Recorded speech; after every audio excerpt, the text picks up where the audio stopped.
Welcome to Indiana Sports Beat Radio with Jim Quayle. Hope you are having a great Labor Day weekend. Coming to you, of course, from the Golf Club at Eagle Point Studios here on this beautiful Labor Day weekend. Hope you're enjoying the day off. We're going to bring you up to date with what's gone on over the weekend. Lots to get to. We're going to have, on the program today, we're going to have some of these interviews are reboots because of the holiday. Steve Risley, we're going to hear from former member of the 1981 Indiana National Champion basketball team, Riz, the Grizz, as we affectionately know him. He's a great friend of the show. Look forward to hearing from Steve. Tommy Coverdale, former basketball player for Indiana as well, on that 2002 Final Four team, was roommates with Mike Roberts, the newly named Indiana basketball assistant coach. We'll hear from Tommy. Also later in the program, Angelo Pizzo, the creator and writer for Hoosiers, a great friend of the show as well. Always looking forward to hearing from Angelo. And then we're going to hear from some post-game interviews from Saturday's Ball State win by the Indiana football team. We'll hear from Raekwon Jones, Michael Penix, of course, Stevie Scott, and Nick Westbrook, who connected with Michael Penix on the first big play for Indiana, this vaunted connection that we've heard a lot about. That's one of the things that we've heard about is Michael Penix and what he can do. It's why he got the starting job, be able to go downfield, and he did just that with Nick Westbrook. Early in the game in the first quarter, they connected for a 75-yard bomb that would make a statement for Indiana. Not necessarily for that game, but in the post-game I talked to one of the things I asked Tom Allen was, what does that do? What does that mean? And he says, well, it's great to get that on film early because now all these other teams that are looking at us, they have to respect that. They have to respect that they can easily go downfield on them. So they can't pack the box like is pretty much what was going on in the last 2 years. Without having that ability, it makes it a lot more difficult on their offense because these defenses can pack the box, shorten the field, and make it a much shorter game for them. So great way for Indiana to get off to a great start, a 34-24 win over Ball State to open things up. And, a lot of people look at that and say, oh, man, they didn't look this, they didn't look that. Man, it's a first game. It is a first game. They've been in fall camp for, 4 weeks, and your first game out, you get a win. You do a lot of things good. They did some things bad. There are things they need to clean up. Tom Allen talked about that as well. We'll hear from Tom Allen tomorrow as well as we're meeting with him later today in the regular scheduled press conference. Even though it's a holiday, we're still out there doing that. So trust me, this is a 7-day-a-week job till April now. So I tell everybody.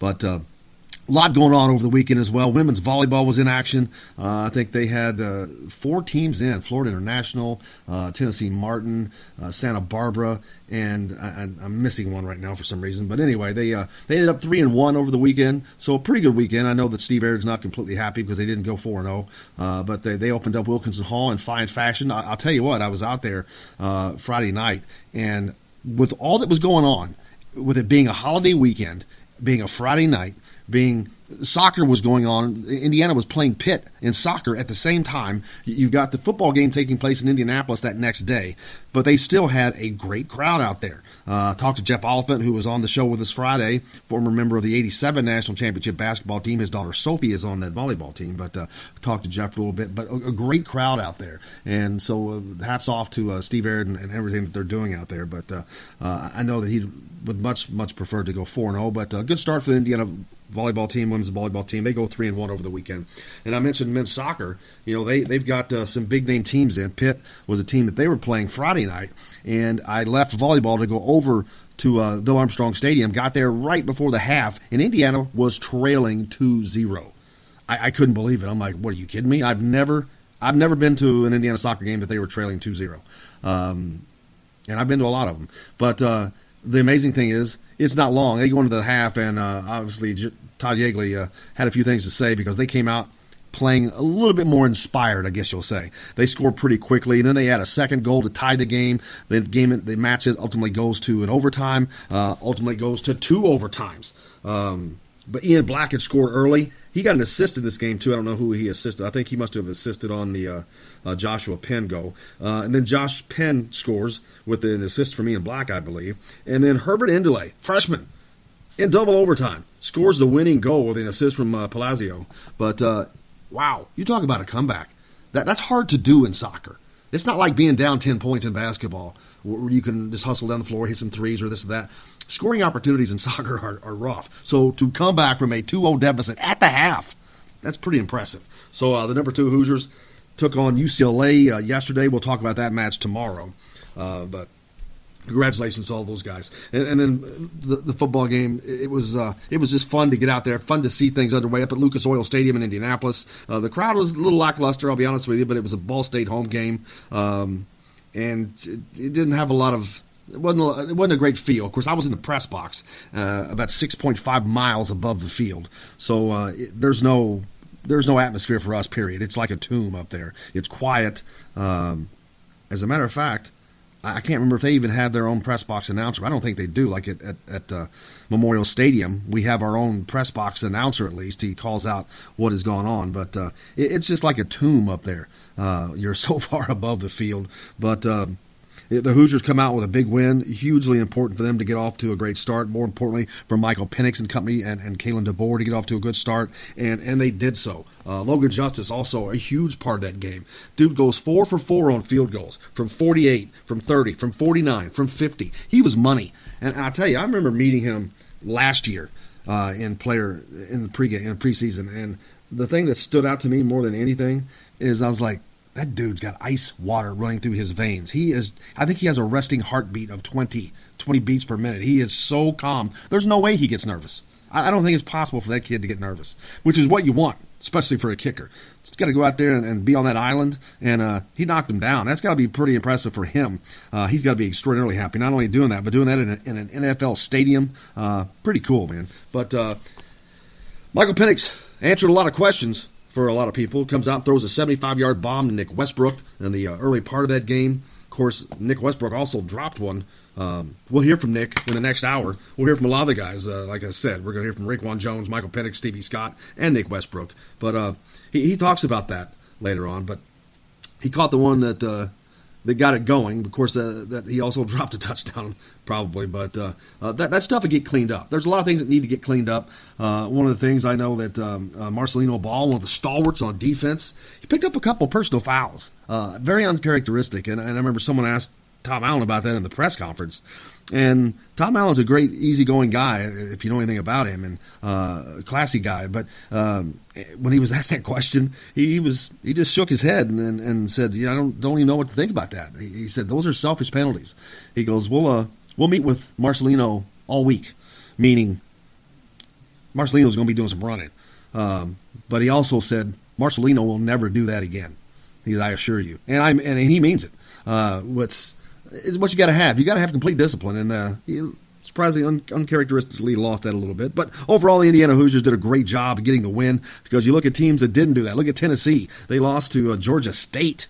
Some upsets over the weekend, and so it could happen.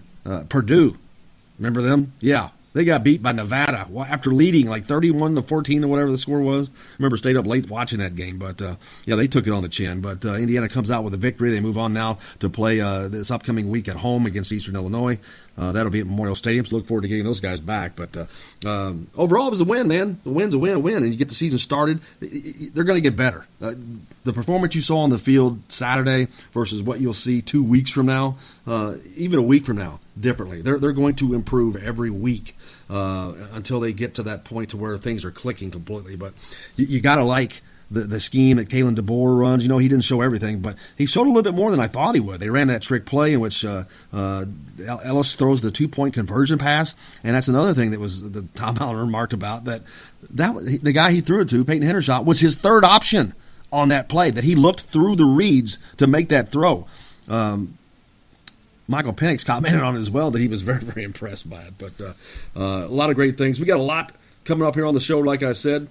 Steve Risley's up next. Tom Coverdale, you'll hear from him later on the second hour, Angelo Pizzo. And then we're going to hear from Raekwon Jones, Michael Penix, Stevie Scott, and Nick Westbrook after the Ball State game. So stay tuned. We've got a lot more coming up for you here on this Labor Day weekend special here on this Monday. Coming to you, of course, from the Golf Club at Eagle Point Studios. I'm Jim Coyle. We'll be back with more right after this. Hello, everybody. Jim Coyle from Indiana Sports Beat. When I'm not covering the Hoosiers, you can find me at Bubba's 33 in Clarksville, located on the northeast corner of I-65 at Veterans Parkway. Bubba's 33 has hand-tossed pizzas, bold burgers, and ice-cold beer from a select list of local craft brewers. An incredible food selection, all made fresh daily. Whether you're meeting the team for that post-win meal in the family dining area or meeting friends for happy hour to watch the game on one of Bubba's 50 TVs, Bubba's 33 in Clarksville. Pizza, burgers, beer. We all want a winning smile for those championship photos, and that's exactly what you will get at Reynolds Family Dentistry in Sellersburg. Reynolds Family Dentistry has been serving the dental needs of Hoosier families for over 30 years. Let Doctors Roger and Jay Reynolds take care of your family. Just off of I-65 at 809 South Indiana Avenue in Sellersburg. Call 812-246-3368. That's Reynolds Family Dentistry, 812-246-3368.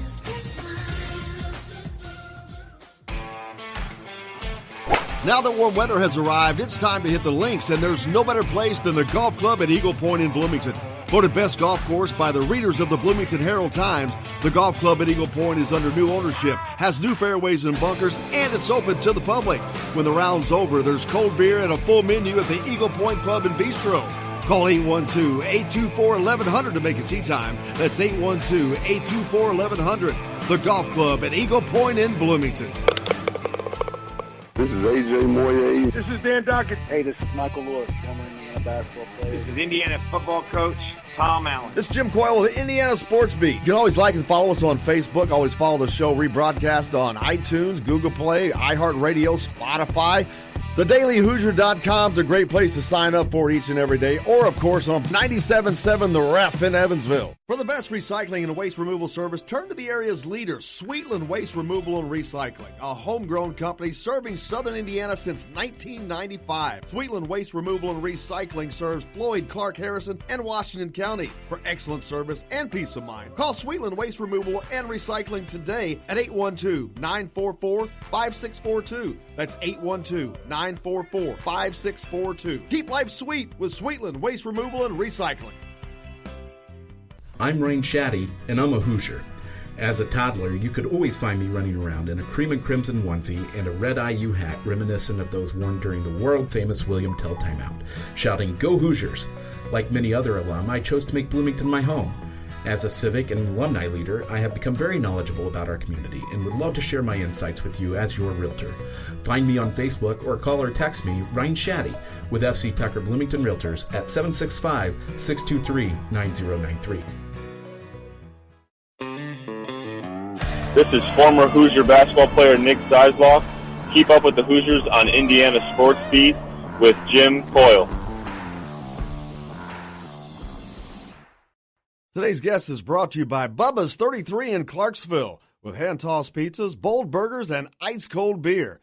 Pizza, burgers, beer. Bubba's 33 in Clarksville. Don't know what life is really worth.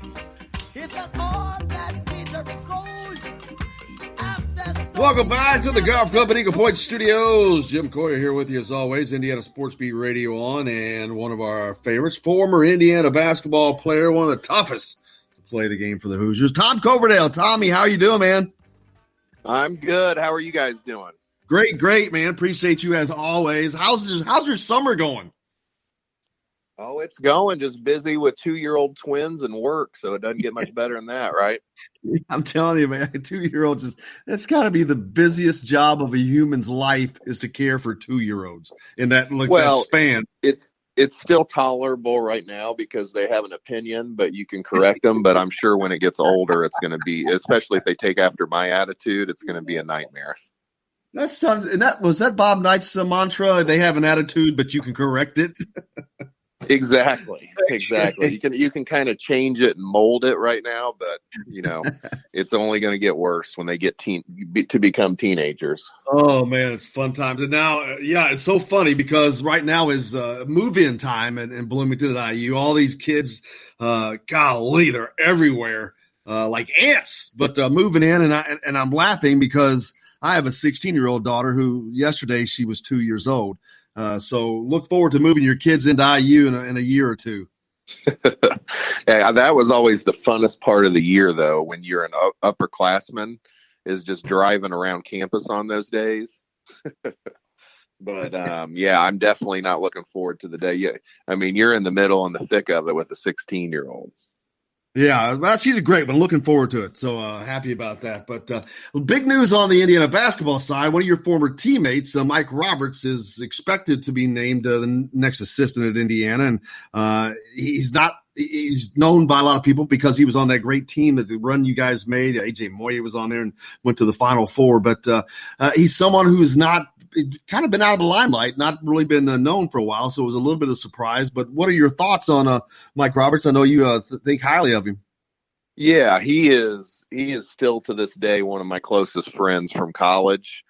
We roomed together for 2 years, my junior and senior year, actually, in college. And you are not going to find a better guy, in the world. He was a great teammate, great guy.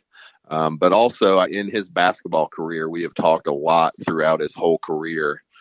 We kind of took similar paths as well. I think a lot of people don't know. When I went to that prep school in New Hampshire, he came in the year after me and went to that same prep school the year after me. So we had similar paths, and then he came up and obviously was on scholarship at IU. We roomed together. He didn't have the career he wanted to, but still an extremely hard worker when he was in college. And then just having conversations with him, I know, he is a great coach when it comes to big men and a great recruiter. So I think he's going to bring that mindset, that Indiana mindset of, bringing it back to what, it meant to him as a player. And I think that's going to be a big success for Indiana. Well, I was reading an article that was written in 2014 when he actually came back here with the team he was coaching with, and the head coach at the time was lamenting the fact that he drug him out because it was the middle of the winter. And if you know anything about Bloomington, the winters suck. It gets cold, but he was lamenting the fact that Roberts drug him out all over basically the square, pointing out, well, this is the restaurant I used to eat here. We used to go here. And he's like, man, I was done. But he was just wanting to show Bloomington off and just talked about having great pride in his time in Indiana. And that's definitely something that seems to have been lacking with not really an IU connection here of late, but that solves that issue. But I guess a bigger issue is on the national recruiting scene for Indiana. Archie Miller has done well within the state, but they just haven't fared well outside of the state. And I pointed out earlier that, these kids that they're recruiting, they weren't born when you and Mike Roberts were roaming the sidelines and doing those things. And it's going to take a different thing and someone maybe like Mike Roberts to change that mindset. Yeah, and I've said this to some of my friends before in the past. If you kind of look at it, and you hit on it, the point exactly. I mean, the last time Indiana was in a Final Four, the kids that were coming up now were, either not born or that are being recruited now, or they were like 1 or 2 years old and have no memory of IU having that success. So the longer it goes as a program like Indiana, the harder it is to recruit. So when you have assistant coaches, like, we have a lot of great assistant coaches, like Bruiser and people like that. But if they don't have the background and can speak to experiences on, when it was those days and how the program and the pride in the program, I think everybody from an outside looks at Indiana as a great, blue blood program.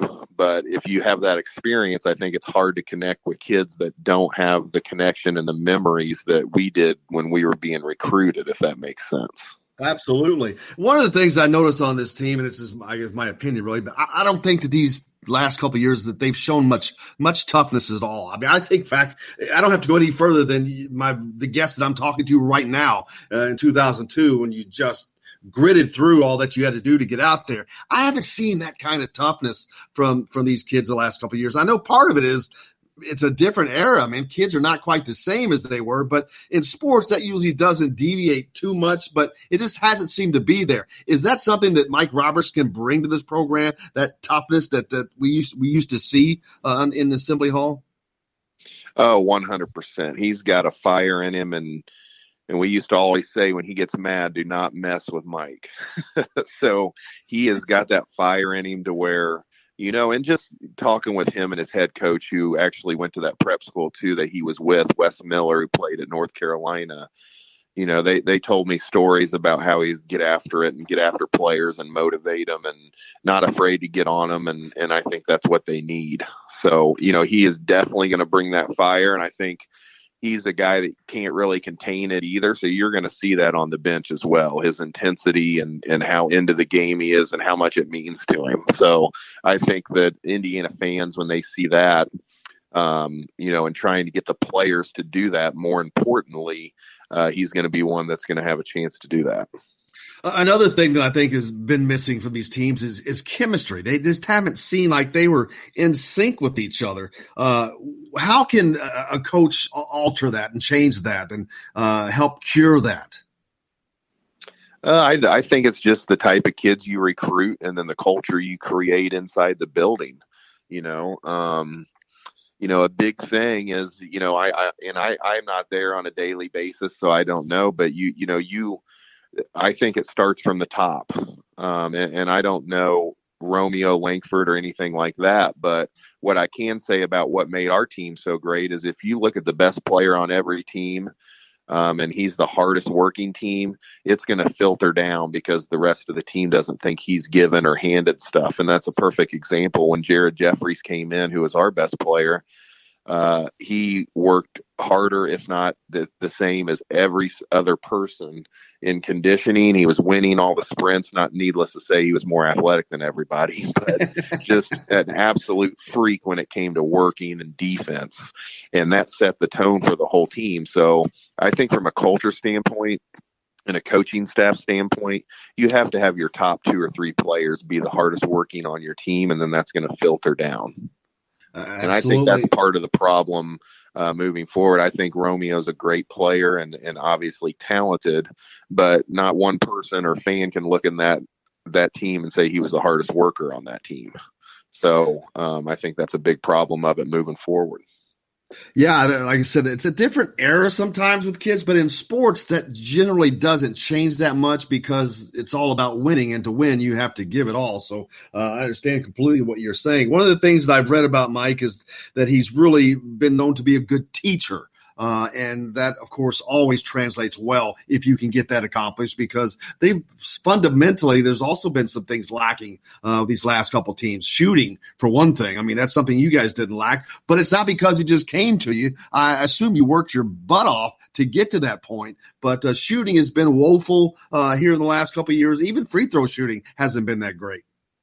Yeah, and I think as far as a teacher, what makes Mike such a great teacher, and obviously, I haven't been next to him from a coaching standpoint, but I saw how he was as a player and even helping us out, is just he's a tremendous communicator. And what I mean about that is you can have all the basketball knowledge in the world, but if you can't say it to a teammate or a kid in the right way, and it's just going to go in one year and out the other, it's not going to work. And he knows how to communicate with people. And that just goes to show, like, every single person that he came in contact with that I knew in college absolutely loved Mike, because he's genuine, he's not fake, and he communicates really well, and there's no BS with him. You know what I mean? So I think that's related into his coaching from, hanging out with him and his head coach before. And that's what he's going to relate and bring to these players. They're going to not have a respect level for him, but then also kind of a brotherhood and trust that I think you need with an assistant coach. I think back when Bob Knight was here, he was 6'6". He was a big guy. He was an imposing guy, simply walking into the room without saying a word. Mike Roberts is like that, except for he's bigger. Yeah, he is. He is a tall guy. He's a thick guy, and I always used to make fun of him. He's got this stare on him, and you'll see it at some point when he gets pissed off. He has a stare that could shoot through your chest. So, he has an intensity about him, about the game, that's going to shine through with the players, and hopefully, once he gets in there and gets to know everybody, it's gonna show on the court as well. And having been a former player, how do you think that will translate as far as a positive man? How it will help? Well, I think it's comes back to his personality. So as an assistant coach, the first thing you got to do is gain the players' respect and trust. And he's going to do that through his communication, and then obviously being a Division I basketball player and at the university and knowing what it's about and what you've got to go through to be successful, but then also his experience as a coach. And then, his knowledge of the game, they're going to know exactly, he knows what he's talking about the first time that he coaches them up. So once you gain that respect, then you can get on them and talk them and motivate them about hard work and intensity and stuff like that. So it goes in different phases. And Mike has all the attributes that you need to build the trust, the communication, and then move it into intensity on the floor. I'm fortunate to be around all the IU coaches, and I look at people like Tom Allen, the football coach, like Jeff Mercer, the baseball coach, like Steve Aird, the volleyball coach. All their players, they would run through brick walls for these guys. They are all on the same page. Their teams are all on the same page. They're wanting to they have a common goal, and that is something. If you don't have that, you don't have anything. And I think that's not that these guys haven't wanted to win for Indiana, but it just doesn't seem like they've all been on the same page of late. Is Mike a guy that can bring that together and help solidify a team? Well, I think he can help, but in all honesty, that mostly comes from the head coach on down.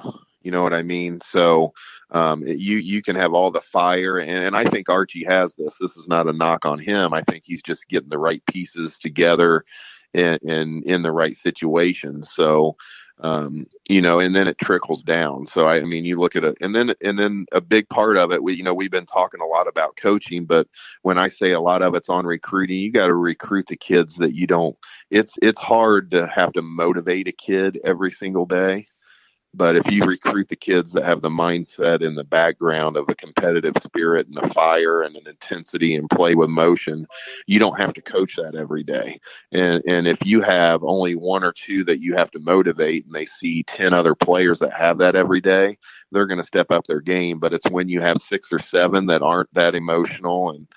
And I hate it when people say, well, this player, he's just not an outwardly talker. He's not that emotional. Well, that's ridiculous. You look at a player like Jeff Newton, who we played with, who was as quiet as anybody, but he still had an intensity and a competitiveness on the floor that matched everybody on the team. So even if you're a quiet player, I mean, like I said, if you have 1 or 2 of those, you can withstand it. So we got to recruit more players like, a Robert Finnessy who has that. Players like that. So, and I think they're getting to that point, and that's all going to relate into the culture and attitude of the team. That's going to build a toughness, and then the coaches can step on it and move it up a notch from there.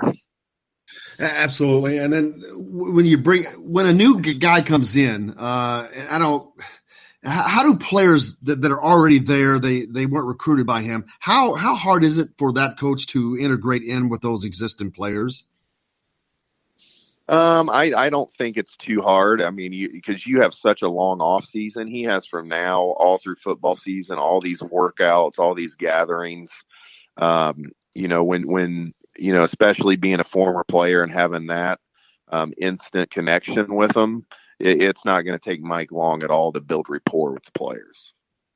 And you talk about getting the right kind of players here of late. While Indiana has missed on all their national targets, one place they have done well is within the confines of Indiana. And people like Anthony Leal and Trey Galloway, the most recent. You had Armand Franklin and Trace Jackson Davis, but especially like Trey Galloway, he really reminds me of a kind of a throwback IU player. He's not necessarily a 5-star. He's not a 5-star, but man, I think this is a guy that's going to do a lot more than people think. I think he's underrated. But those are the kind of kids that I think that are going to help that program succeed. Yeah, and those are the kind of kids that build culture. I mean, if you have all 5-star kids, and this is just my belief, you have a lot of kids that come in that aren't, think not necessarily that they should be handed everything, but they've been handed everything growing up.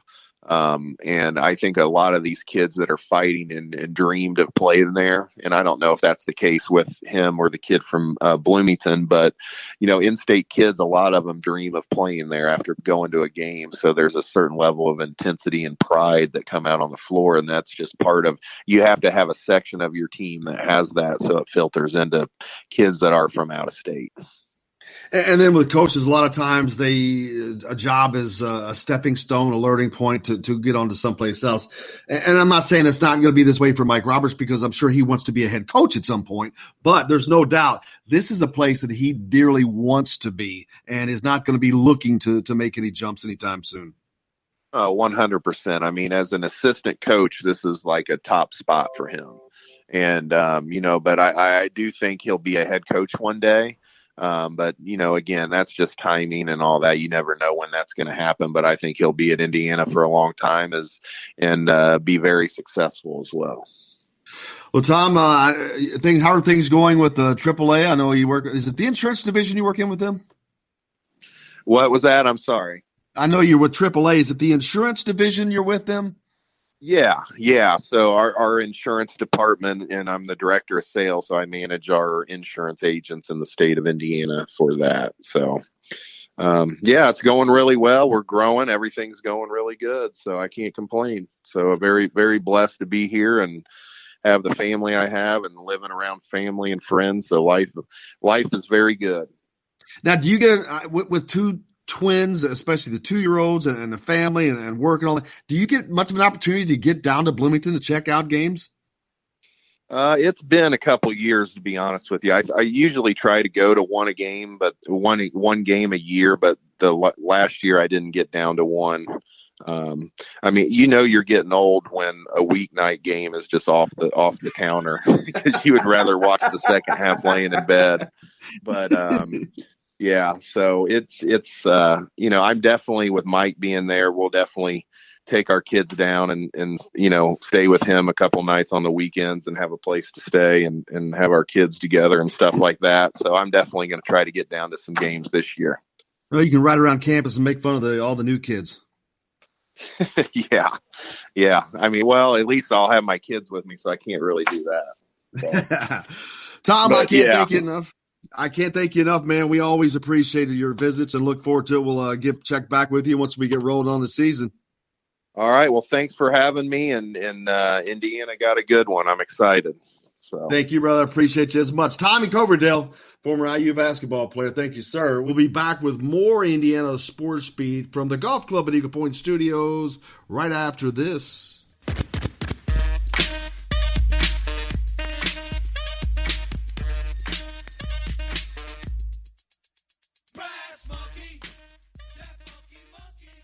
Hello, everybody. Jim Coyle from Indiana Sports Beat. When I'm not covering the Hoosiers, you can find me at Bubba's 33 in Clarksville, located on the northeast corner of I-65 at Veterans Parkway. Bubba's 33 has hand-tossed pizzas, bold burgers, and ice-cold beer from a select list of local craft brewers.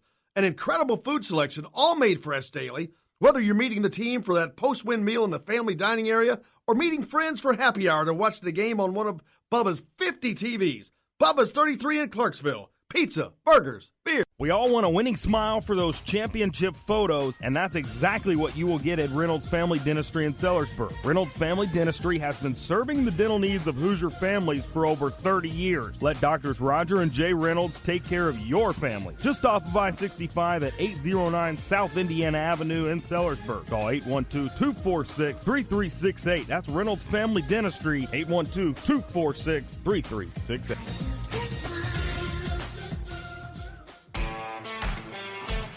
Now that warm weather has arrived, it's time to hit the links, and there's no better place than the Golf Club at Eagle Point in Bloomington. Voted best golf course by the readers of the Bloomington Herald-Times, the Golf Club at Eagle Point is under new ownership, has new fairways and bunkers, and it's open to the public. When the round's over, there's cold beer and a full menu at the Eagle Point Pub and Bistro. Call 812-824-1100 to make a tee time. That's 812-824-1100. The Golf Club at Eagle Point in Bloomington.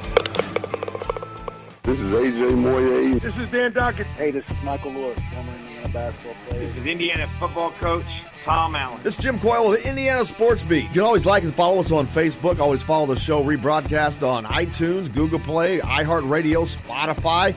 TheDailyHoosier.com is a great place to sign up for each and every day, or, of course, on 97.7 The Ref in Evansville. For the best recycling and waste removal service, turn to the area's leader, Sweetland Waste Removal and Recycling, a homegrown company serving southern Indiana since 1995. Sweetland Waste Removal and Recycling serves Floyd, Clark, Harrison, and Washington counties. For excellent service and peace of mind, call Sweetland Waste Removal and Recycling today at 812-944-5642. That's 812-944-5642. Keep life sweet with Sweetland Waste Removal and Recycling. I'm Rain Shaddy, and I'm a Hoosier. As a toddler, you could always find me running around in a cream and crimson onesie and a red IU hat reminiscent of those worn during the world-famous William Tell timeout, shouting, "Go Hoosiers!" Like many other alum, I chose to make Bloomington my home.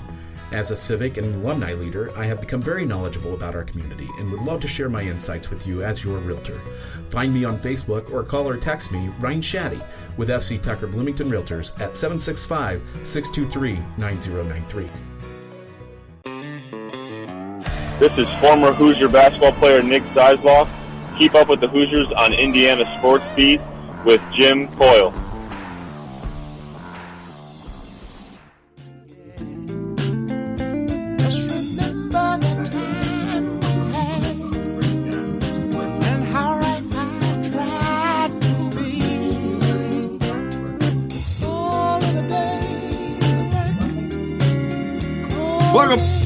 Welcome back to Indiana Sports Beat Radio, of course, coming to you from the Golf Club at Eagle Point Studios. Jim Coyle with you, Jake's at the wheel. Hey, we're joined now by former Indiana superstar Steve Risley. That's not right. There's no superstar involved in mine. Hey, man, you're a starter on the 87 or the 81 national championship team.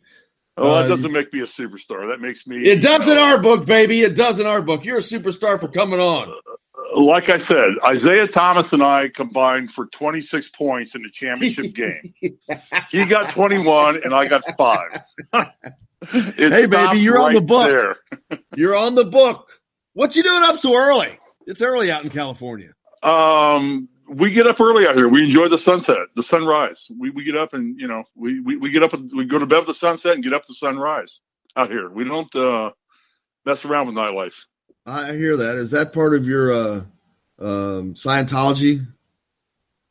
No, I'm not a Scientologist. I'm not Tom Cruise. Absolutely not. Hey, speaking of which, we're talking about Mike Roberts and Archie bringing in an Indiana guy. Yeah. I know your thoughts on that. Great, absolutely great move for the program. I think they needed to do this. They needed to bring some tradition back into the program. And, Mike has had a great success as coaching throughout his career before he came here.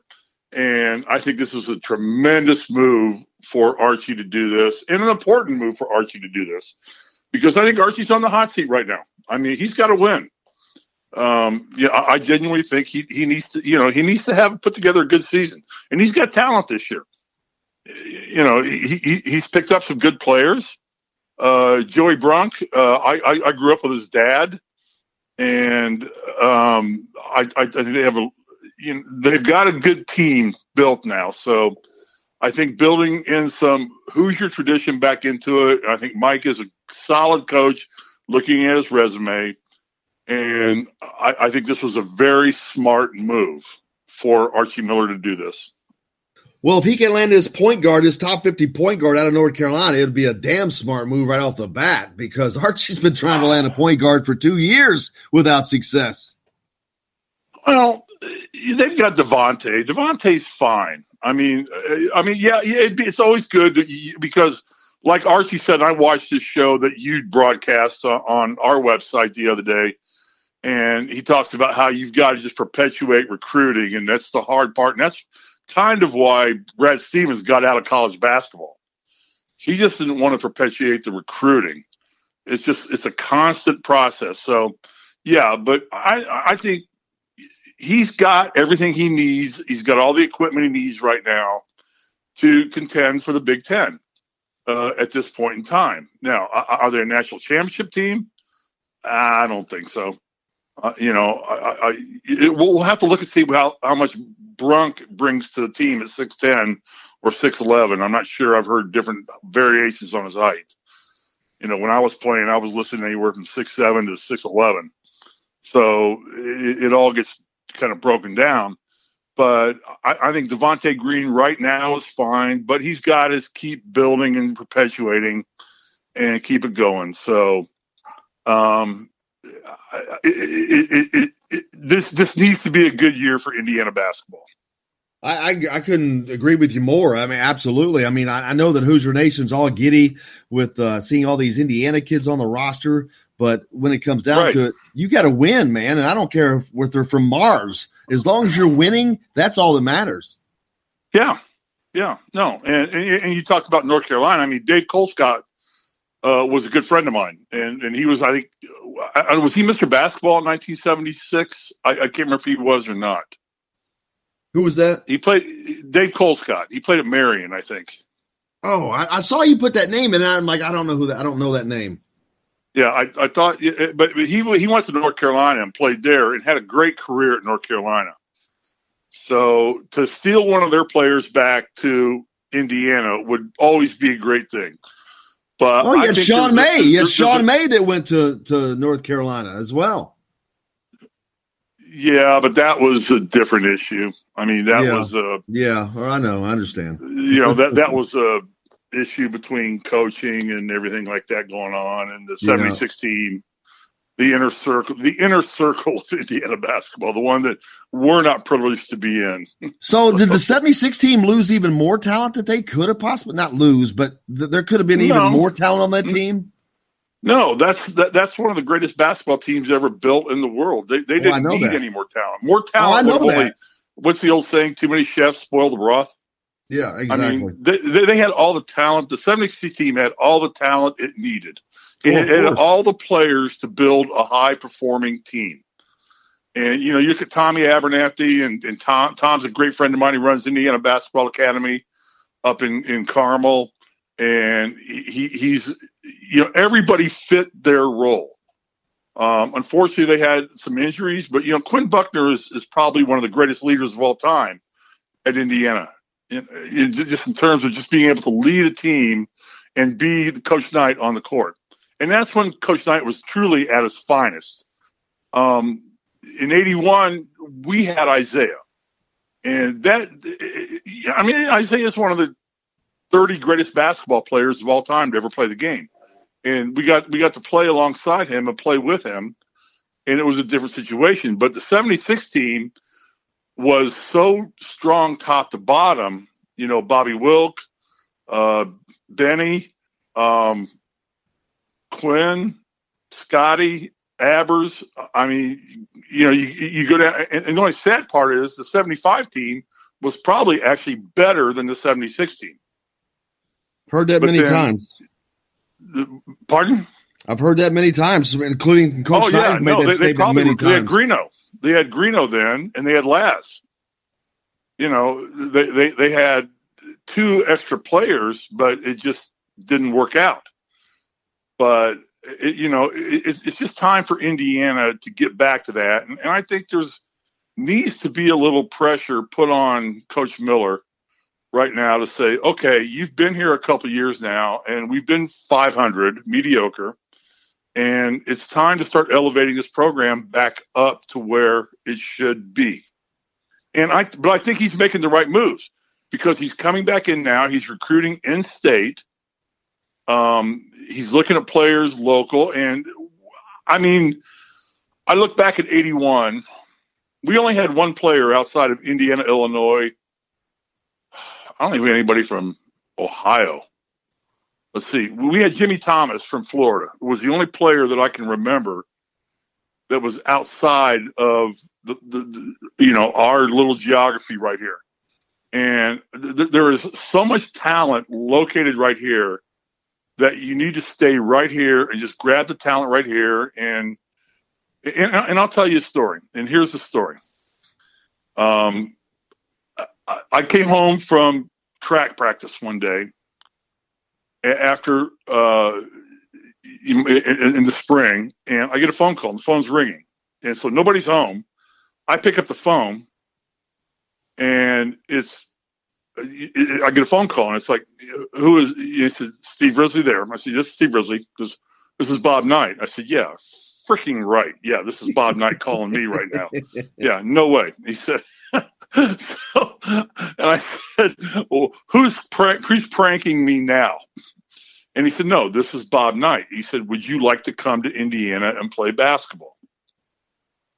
And I didn't talk to my parents. I did not talk to my AD. I did not talk to my basketball coach.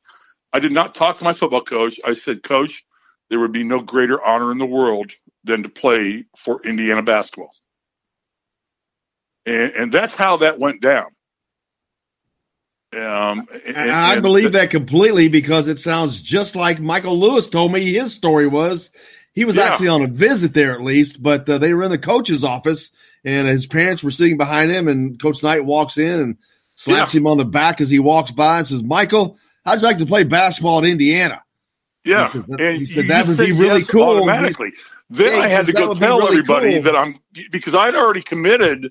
I had verbally committed. There's no signing yet. I had talked to Dan Devine, because I was an All-American quarterback in high school, and I had talked to Digger Phelps, and my mom wanted me to play at Notre Dame. So I'm thinking, my grades were good enough. I could get into Notre Dame, and I said, okay, I'm going to go play at Notre Dame. And then all of a sudden, Nike calls me, and I'm like, yeah. And then I told him, I said, well, there's one small problem. I said, I've already kind of verbally committed to Notre Dame that I would come there, but he said, have you signed anything? I said, no. He goes, don't worry about it. I'll take care of it. And the first time we played Notre Dame at Market Square Arena, Digger Phelps comes up to me and slaps me on the back. And they had Kelly Tripucka. They had Orlando Rollage. They had a great team. They had Tracy Jackson. I mean, they had a Final Four team at that point in time. And, I was going to be one of the fifth cogs, or one of the cogs in that part of it, wherever it fit in. Gil Salinas, they had a fabulous basketball team. And, but that's how that all transpired. But when Knight called you, and we need to get back to that when Archie Miller calls you, it's like, yes, I want to play at Indiana. And that's where it needs to get back to. And that's where he needs to take it back to. And hopefully his staff and everybody can pull that back in. They've got to start winning games. They've got to, my God, I was looking on, I think you were posting some of it on your site, the facilities they have now. Yeah, it's been a complete transformation. We actually use the guest locker room. I actually never went into the actual what was designed as the home team locker room, because Knight wanted to use the other way because the training room was closer to our locker room, so we always dressed in the guest locker room. That was our permanent locker room. And Isaiah's locker was right next to mine. Whitman's was on the other side. Kitchell's, Tolbert, Turner. We were all there. And Knight always put the names of all the players that had used that locker. And you saw a list every time you walked into your locker room. You saw a list of all the players who had shared that locker with you. That's pretty cool. I don't know if that's still there or not anymore, because I haven't been in the locker room in a long time. Well, they've redone it so completely that it's hard to tell, because they've everything is brand new. Well, now they're in Cook Hall, which, yeah. Now they walk through the halls of Cook Hall. I think they actually dress in Cook Hall, I think. They just use that locker room for halftime is what I think now. But, and I don't know that for a fact. No, I think it's true, because it's right outside the press room is the tunnel that leads over to Cook Hall, and I always see them coming over from right there. So, and every time I've gone to a game before I moved to Los Angeles, where it's already 85 degrees. Brag. No, it's going to be 105 here today. We don't need that, because my air conditioner is going to run all day. And it's going to run up my electric bill. So Get a Wham burger. Get a Wham burger at In-N-Out Burger. We had In-N-Out last night. So we had In-N-Out burgers last night. They are great. But I love the fact that he's, bringing Mike in. He's coming back in and bringing some local people back in, and he's going to look to recruit back in the state and get kids that want to play Indiana basketball. But it's a question of, for him right now, to me, is he needs to put some wins on the board. Yep. It is what I say. I mean, he's got to win something. He's been here, what, 3 years? 2 years or 3 years? This will be his third season. Third season, yeah. He needs to win something this year. So but he's making the right moves. So let's be patient. One more year, give him a shot, and see what happens. That's my thoughts. There you go. I agree. You have. That's it, brother. That's all you can do. You have to. You got to give him a shot. Plus, you have the fact that Fred Glass is not going to do anything because he hired him. He's not going to. Well, you know what? Here's the deal with Fred Glass, and Fred is a great guy. I mean, he has helped me every time I have asked him to help me. But he's a fundraiser. He's basically a fundraiser, is what he does for the university. I mean, the university makes a boatload of money. I mean, you saw the article a couple of weeks ago, or 3 or 4 weeks ago, about the president starting to take money out of the athletic department because the athletic department is too damn rich. And they're saying, we're going to build new buildings for the students and do other things. So, McRobbie says, we're going to take money out of here and out of the athletic department, and because Fred does his job extremely well. And he's hired good people. Tom Allen is, Indiana football looks solid. We may be able to get to a bowl game this year. We hope to. He's bringing great talent into this program. He's a good hire. Archie Miller is a good hire. There's nothing wrong with either one of them. But here's the $10 question. And I'll ask you this. Coach Knight allegedly has moved back to Bloomington, Indiana. He's purchased a home here. I don't think he's moved back. He's purchased a home here. Okay. So is he going to come to a game? I think if he gets if he lives in Bloomington, he will. But I'll be honest with you, since news of that broke and the Indianapolis Star so grossly printed his address, I think that may have affected him moving here because he's not moved back yet, and this has been a few months now. So I'm going to tell you what. I've known Coach Knight for over 40 years. There's nothing that affects that man. He does what he wants to do. There's truth to that. I met him when I was a sophomore in high school, when I was 16 years old, and I'm now 60. So that's 44 years ago. And there's nothing that affects that man. He does what he wants to do. And that's why you admire the man, because that's how he's lived his life. That's why you either love him or admonish him one way or another. It's like you don't like him because he does what he wants to do, or you respect him because he does what he wants to do. So, but the question is, I think personally, if he came back to Assembly Hall, you almost could not do it during a game. Yeah. Because the place would never shut up. I mean, Coach Miller wouldn't be able to coach. The players wouldn't be able to play. The fans would go nuts. I mean, it would just be abominable for everything going on. So it's like they definitely could not make the announcement during the game. That's a fact. There's no way they could make it during the game because it would be a long period of before they got back to action. You just couldn't do it. I mean, the only way you could really bring him back initially, in my opinion, would be if you just had a program at Assembly Hall and brought him in to speak and then worked him back into the system. If that's his motive, I have no idea what his motive is. Nobody does. Like you said, 3 years. Nobody. Like you said, nobody does. He does his own deal. Nobody does. He does his own thing. To his own drummer. And All right, brother. You're gonna wake up one day and you're gonna see him just all of a sudden walk into Assembly Hall. That's it. And that's how it's gonna happen, unannounced and everything. That's it. It's been a great added bonus here on this Friday to have former national champion Steve Risley with us, the Riz. Thank you, brother. How you been? I'm waiting for the Todd Father. I got to hear the Todd Father. Oh, he's coming up in the next hour, man. He's coming up. I'm listening to him. Never disappoints. I need a name too, like the Grizzly Bear or something like that. You know, I mean, you are the Todd Father. I'm going to be the Grizzly Bear. I got that from who was it that I got that from? Not Ray Tolbert, but Landon Turner. I heard Landon Turner when you had him on out there. Steve's with the Grueling Truth Sports Network, if you haven't picked up on that yet. And I heard when you had Landon Turner on, I think he called you Riz the Grizz or whatever. That's where I picked that up.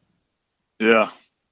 It all rhymes. But make sure you follow Steve Risley and Colin Hartman on the Grueling Truth. They're about to restart off their Indiana. We're going to fire up show. About mid-September. We're going to wait and let things kind of just get settled in, let them get into some practice, and then Colin and I and Mike Goodpasser, who runs the website, we'll all be back on talking about IU basketball, and we'll have you on. You're always a contributor to what we do. We post your show on our site every day, and we get a lot of likes and a lot of listens from the work you do, and we're grateful.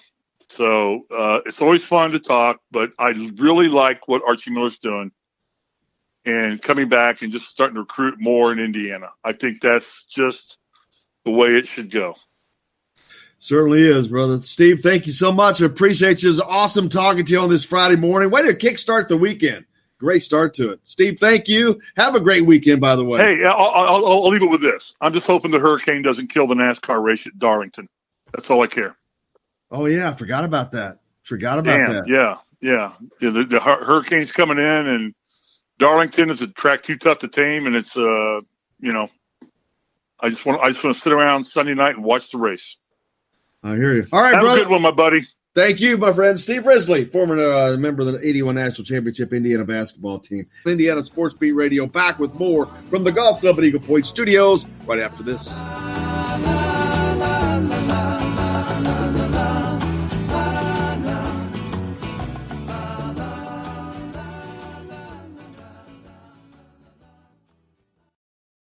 Hello, everybody. Jim Coyle from Indiana Sports Beat. When I'm not covering the Hoosiers, you can find me at Bubba's 33 in Clarksville, located on the northeast corner of I-65 at Veterans Parkway.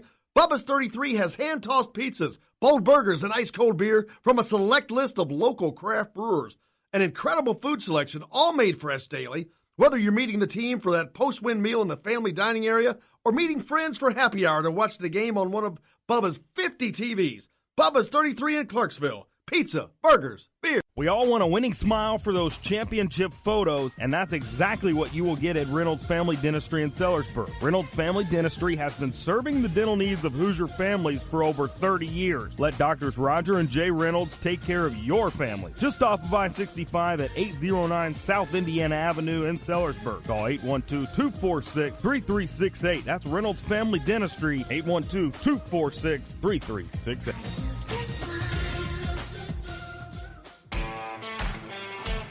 Now that warm weather has arrived, it's time to hit the links, and there's no better place than the Golf Club at Eagle Point in Bloomington. Voted best golf course by the readers of the Bloomington Herald-Times, the Golf Club at Eagle Point is under new ownership, has new fairways and bunkers, and it's open to the public. When the round's over, there's cold beer and a full menu at the Eagle Point Pub and Bistro. Call 812-824-1100 to make a tee time. That's 812-824-1100. The Golf Club at Eagle Point in Bloomington. This is AJ Moye. This is Dan Dockett. Hey, this is Michael Lord, former Indiana basketball player. This is Indiana football coach Tom Allen. This is Jim Coyle with the Indiana Sports Beat. You can always like and follow us on Facebook. Always follow the show rebroadcast on iTunes, Google Play, iHeartRadio, Spotify. TheDailyHoosier.com is a great place to sign up for each and every day, or, of course, on 97.7 The Ref in Evansville. For the best recycling and waste removal service, turn to the area's leader, Sweetland Waste Removal and Recycling, a homegrown company serving southern Indiana since 1995. Sweetland Waste Removal and Recycling serves Floyd, Clark, Harrison, and Washington counties. For excellent service and peace of mind, call Sweetland Waste Removal and Recycling today at 812-944-5642. That's 812-944-5642. Keep life sweet with Sweetland Waste Removal and Recycling. I'm Rain Shaddy, and I'm a Hoosier. As a toddler, you could always find me running around in a cream and crimson onesie and a red IU hat reminiscent of those worn during the world-famous William Tell timeout, shouting, "Go Hoosiers!" Like many other alum, I chose to make Bloomington my home. As a civic and alumni leader, I have become very knowledgeable about our community and would love to share my insights with you as your realtor. Find me on Facebook or call or text me, Ryan Shaddy, with FC Tucker Bloomington Realtors at 765-623-9093. This hour is brought to you by Sweetland Waste and Removal Service, a homegrown company serving southern Indiana since 1995.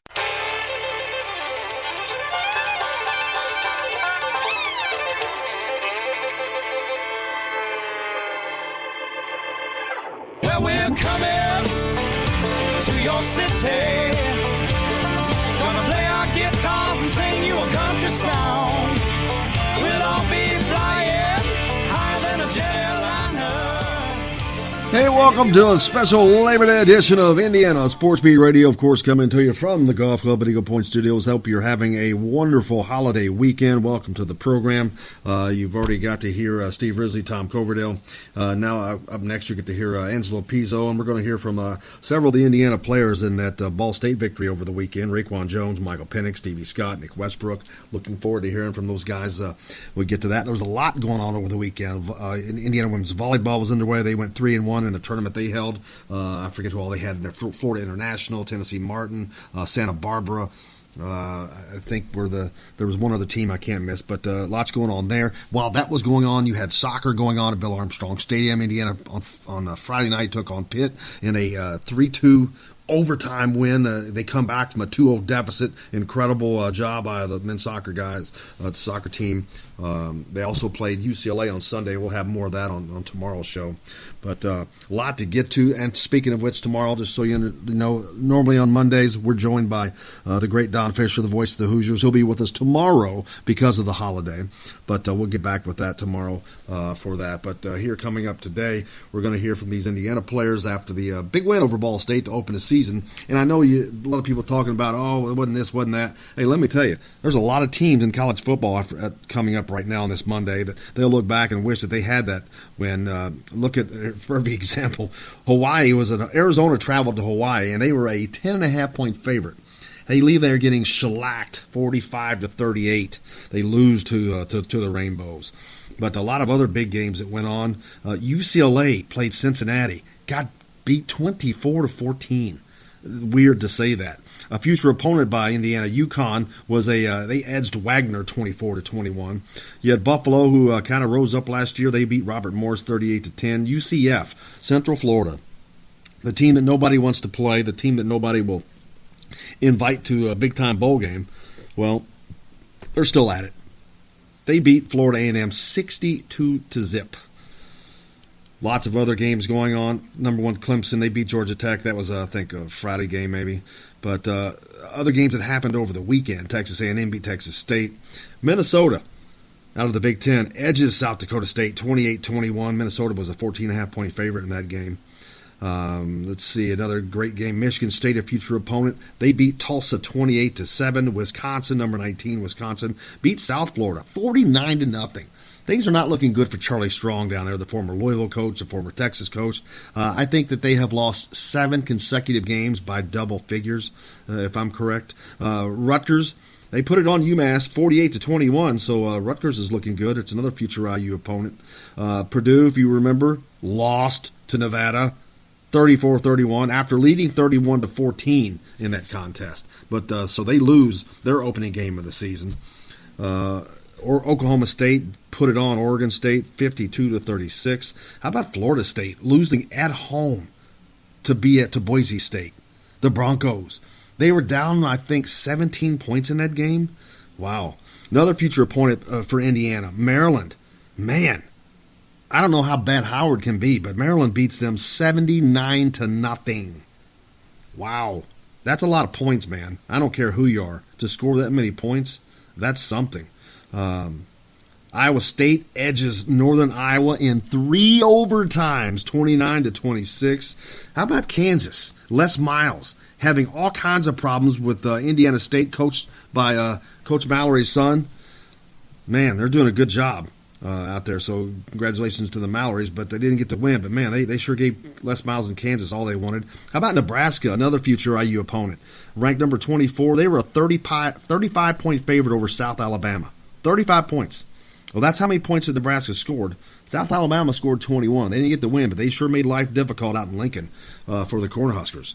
Illinois, another Big Ten team, easy win, 42-3 over the Zips of Akron. Ohio State, Lane Kiffin and Florida Atlantic came to visit the Shoe.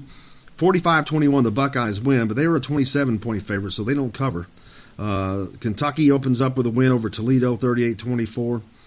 How about Memphis and Mississippi? 15-10. Sounds like a lopsided baseball score. But as I look down through there, North Carolina, they had lost a ton of games in a row. They were a 12.5-point underdog. They beat South Carolina in Mac's debut back coaching. Penn State, another IU opponent coming up. They took on the Idaho Vandals, 79-7. The Nittany Lions, they come away with a big old win. But lots going on. I think that's about easy. Northwestern, a future Indiana opponent at home in Bloomington. They lose to number 25 Stanford on the road, 17-7. So things are looking good for Indiana, I think. I really do. I think they're going to come through, and I've already said I think they're going to win 7 games. I'm not basing it on yesterday. I already said it beforehand. They're going to continue to get better and better as the season progresses. So we'll see how that turns out. Another future opponent for Indiana, the Michigan Wolverines. They were home to Middle Tennessee State. Well, they got the win, but it wasn't easy. 40-21. A lot of people were hoping for a little Appalachian State magic there. So we'll see how that goes. Another great game to watch. That I watched Oregon and Auburn. Number 16 Auburn traveled out to Eugene and upsets Oregon. Number 11 Oregon, 27-21. That was a heck of a game to watch. A lot of fun. How about Missouri out of the SEC getting upset out in Wyoming? Mizzou was a 16-point favorite in that game.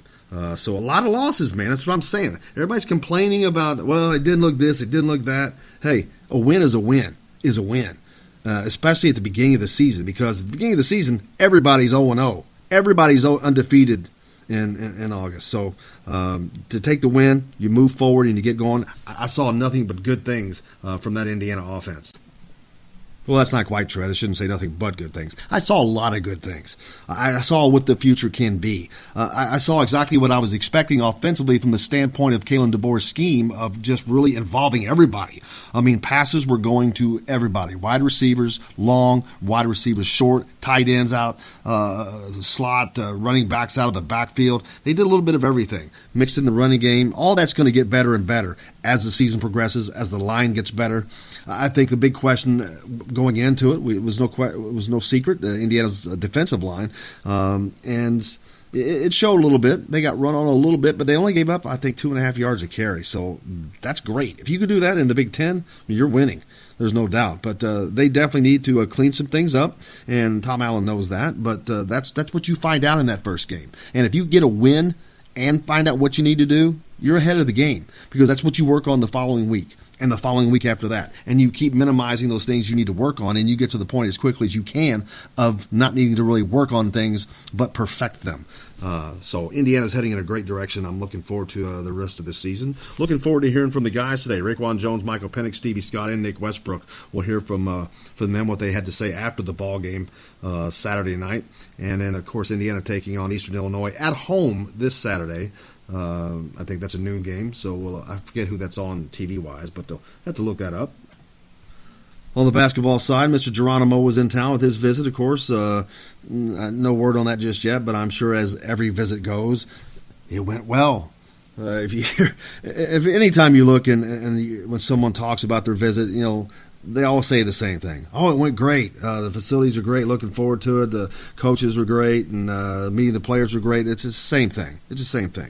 Ultimately, it just comes down to whether or not they commit or not.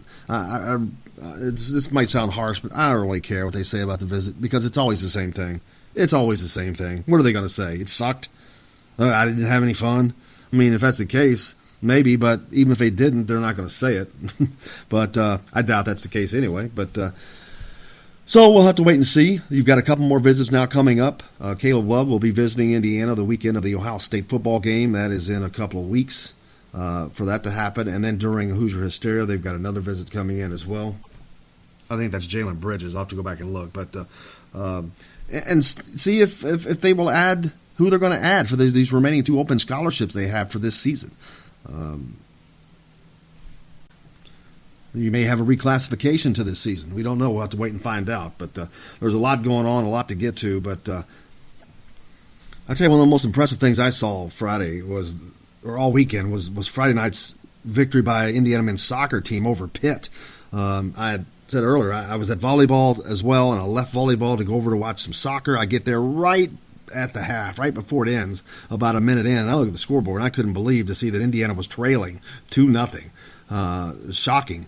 But in the break, obviously, Coach Yeagley had a few choice words for his team and got them fired up because they come out and they played with a whole lot more intensity in that second half. They scored pretty quickly. They scored again to tie it. And, of course, that pushed it to overtime, which it would go 2 overtimes before freshman Herbert Indele, with an assist from Mr. Palacio, gets the winning goal, and Indiana wins that match 3-2 over Pitt. Then they played UCLA yesterday, and we'll have more coverage on that tomorrow. But just a lot going on this weekend. Glad you joined us. We appreciate you sitting in with us. We'll be back with more right after this on Indiana Sports Beat.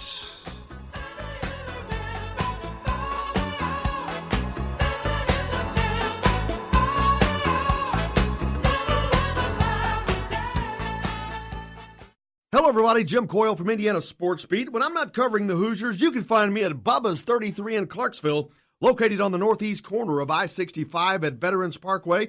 Bubba's 33 has hand-tossed pizzas, bold burgers, and ice-cold beer from a select list of local craft brewers. An incredible food selection, all made fresh daily. Whether you're meeting the team for that post-win meal in the family dining area or meeting friends for happy hour to watch the game on one of Bubba's 50 TVs. Bubba's 33 in Clarksville. Pizza, burgers, beer. We all want a winning smile for those championship photos, and that's exactly what you will get at Reynolds Family Dentistry in Sellersburg. Reynolds Family Dentistry has been serving the dental needs of Hoosier families for over 30 years. Let Doctors Roger and Jay Reynolds take care of your family. Just off of I-65 at 809 South Indiana Avenue in Sellersburg. Call 812-246-3368. That's Reynolds Family Dentistry, 812-246-3368.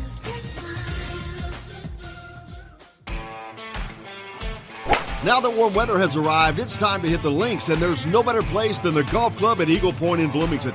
Voted best golf course by the readers of the Bloomington Herald-Times, the golf club at Eagle Point is under new ownership, has new fairways and bunkers, and it's open to the public. When the round's over, there's cold beer and a full menu at the Eagle Point Pub and Bistro. Call 812-824-1100 to make a tee time. That's 812-824-1100. The golf club at Eagle Point in Bloomington. This is AJ Moye. This is Dan Dockett. Hey, this is Michael Lord, former Indiana basketball player. This is Indiana football coach Tom Allen. This is Jim Coyle with the Indiana Sports Beat. You can always like and follow us on Facebook. Always follow the show rebroadcast on iTunes, Google Play, iHeartRadio, Spotify.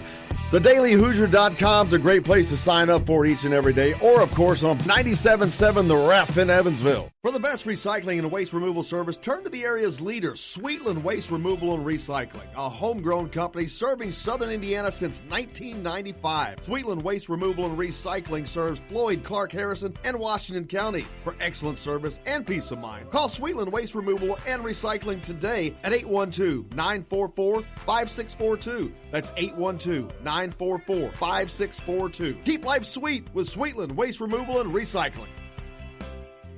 I'm Rain Shaddy, and I'm a Hoosier. As a toddler, you could always find me running around in a cream and crimson onesie and a red IU hat reminiscent of those worn during the world-famous William Tell timeout, shouting, "Go Hoosiers!" Like many other alum, I chose to make Bloomington my home. As a civic and alumni leader, I have become very knowledgeable about our community and would love to share my insights with you as your realtor. Find me on Facebook or call or text me, Ryan Shaddy, with FC Tucker Bloomington Realtors at 765-623-9093. This is former Hoosier basketball player Nick Zeisloff. Keep up with the Hoosiers on Indiana Sports Beat with Jim Coyle.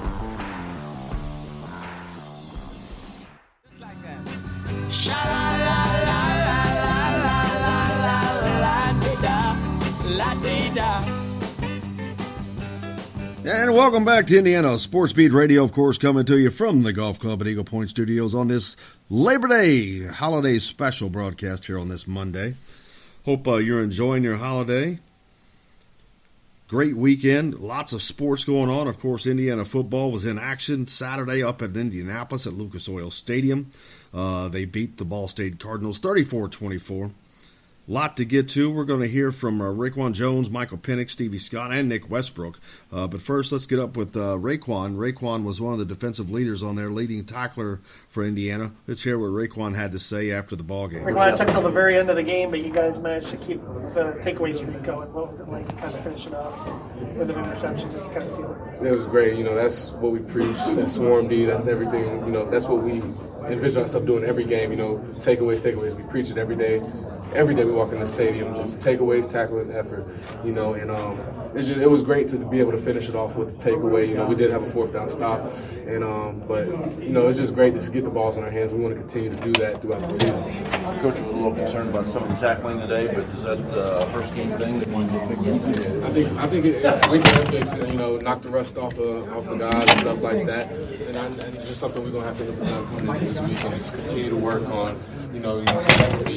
Never get enough tackling practice in, and I think that's what we're going to do this week is just continue to work on tackling. Guys know that that's not a standard. They know that we got to be better, and that's a good thing. Headed into a week where we can get ready for the next game. Put this behind us and just get ready to work.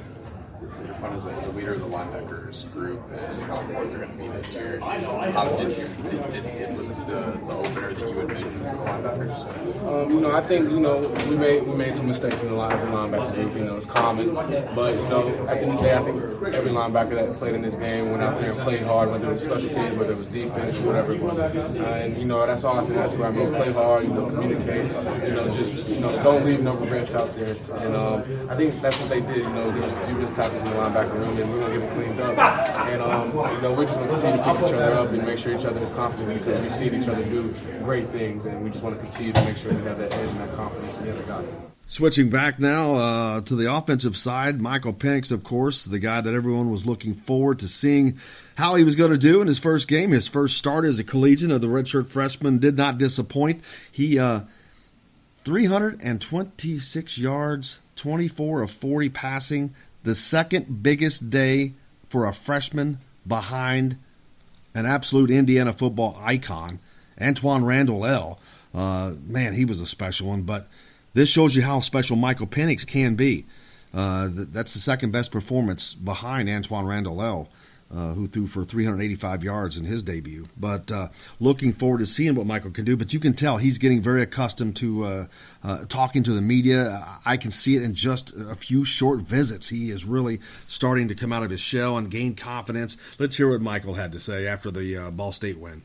What that 75-yard touchdown pass do you get? It just felt great, but I kept a 1-0 mindset. That's why we play as an offense, 1-0 mindset. We got to keep playing. That was a great play, great catch by Nick, great protection of lineman. I had to keep playing. Run us through the two picks. What were the mistakes made? What do you have to do to fix that going forward? Just mental errors, just getting through my reads, but I flushed it, 1-0 mindset, kept pushing. The team kept me up, and we just kept working to get the win. Were you nervous at all going out there today for your first start? Not too nervous, mostly anxious, just ready. I've been preparing, the whole team we've been preparing in the film room, so as long as we was mentally prepared, we was ready just to go out and execute. Michael, you hadn't run the ball at all prior to the two interceptions, and all of a sudden you were getting plenty of yards with your legs afterwards. Right. Did anyone sort of tell you to run a bit more? Or No, it's just going through my reads. If I got a pull read and I can pull it, I'm gone. That's you had what a lot I of did. big third down runs too. That felt good. Keep Yes, sir. drives Felt alive. great. Just keep drives alive. Just keep pushing. Making helping the team get points. That was real good. You said on Monday you got hit in practice the week before, but you got your first in-game hit today. What did it feel like to have your legs still feel fine after all that? No, it felt great. I wasn't worried about it at all. I knew everything was going to be good, so it just felt great to feel that. And now I know just keep playing. Was it your intention to spread the ball around like you threw it to 7 different receivers? Yes, whoever's open, that's who I look for. I got reads to go through my reads, find whoever open. I just try to make sure that I put the ball in an accurate spot so that they can make a great catch. How key is it when you have a guy like Logan who doesn't miss field goals? Oh, it's great. I told him during the game, I said, man, I love you, I said, I love you, man. I appreciate you, putting points on the field. You know what he told me? He said, hey, you getting me down here. I said, yes, sir. We working together as a team. Special teams are real important spot on the team. So everybody trusts them, and we trust Logan. We thank him for what he did today. How important was that drive at the end of the first half where you had less than a minute and a half to go and you went down and got a field goal? Oh, it was so important. Going into halftime, we didn't have that much time on the clock. We had 2 timeouts, so that was good. Coach just told us just stay relaxed, stay poised, just go through what we always been doing in practice, so we was all ready to execute.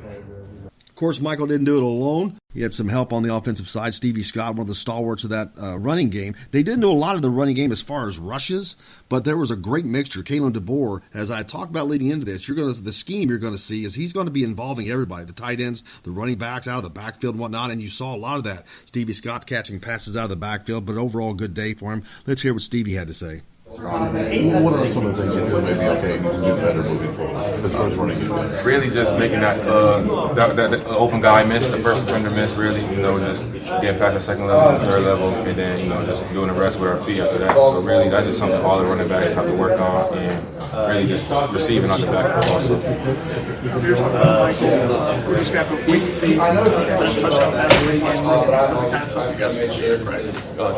That's something that they've been working on since spring camp. Well, not spring camp, but fall camp. So, watching that on the field live, I was just watching it from the back, and as soon as I seen him throw it, I just knew it because I just had a flashback to practice. So, that's something they've been working on. So, like I said, when I seen that, I was too excited to the end zone, met them there, and celebrate. Stevie, what do you think of Michael Penix today? I thought he played great. Minus the 2 picks, mistakes happen, but he still. I feel like he led the team. And, he stayed positive even with the turnovers he had, and he just fought to the finish. Coach Allen said that learning, trying to learn no matter what, but it's actually easier to learn off of a win than off of a loss. Just, how are you guys going to kind of approach this week from that aspect? Just looking at the things we didn't do right. All the good things we did, that's good and all, but look at the negative. That's something that we stress a lot. Going back to film, that's something we're going to pay real close attention to because we did the good things and all. That's fine, but we just have to make sure we have a perfect, complete game so we can have no negatives and just straight positives. There's Stevie Scott, the sophomore running back for Indiana. And then also on the offensive side, Nick Westbrook had a great day, led all receivers with 103 yards on 3 receptions. The big one, of course, the 75-yard bomb in the first quarter that went for a touchdown. He actually dropped a pass later in that game. We can laugh about it because Indiana won, but that would have also gone for another touchdown. And I'll be honest with you, Michael Penix could have thrown for 400 yards easily in this game.